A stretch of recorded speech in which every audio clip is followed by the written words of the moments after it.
A very good evening to all of you. So we are going to start our discussion on the monostable multivibrator. So basically in the monostable multivibrator, this is the circuit.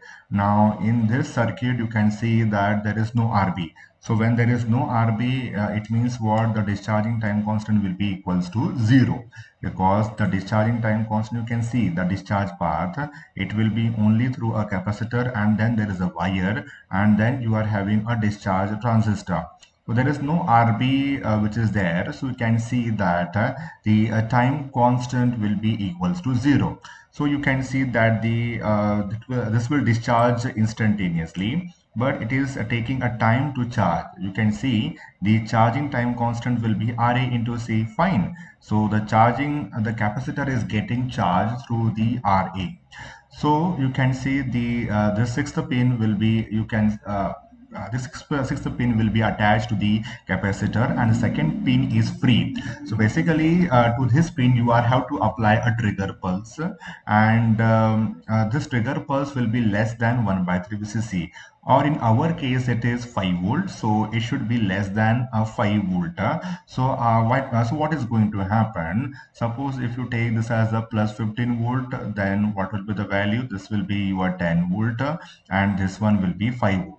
Now suppose if it is less than 5 volt, then this one will be equals to what you can say 1, and here the capacitor is initially uncharged, so I think it is 0. So this one will be 0. So what is going to happen? This one will be equals to 0. So the path will be broken down, and when the path will be broken down, so there is no discharge path. It means that the capacitor is only going to charge.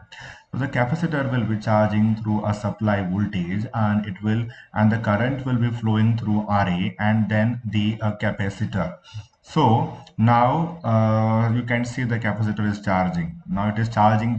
If it has crossed 0, then 5 volt mark, then 6 volt mark. Then I think 5 volt again. This is not going to help us. And then 10 volt. I think let us say it is, or you can say 10.1 volt we can take. So a 10.1 volt means what? 10.1 volt is higher than 10 volt. So in that case, this one will be equals to 1, and this will be equal to 0. So 1. So the discharge path is now there. So the capacitor will discharge through this path, and you can see the discharging is happening simultaneously or instantaneously. So you can see the only stable state is the low state, and this one is the high state. This high state will be there only for a short while, and this is going to happen only when a trigger pulse is applied.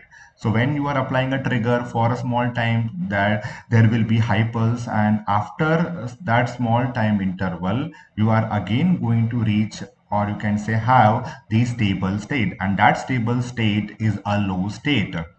So you will have to find the value of the time for which you have that unstable state.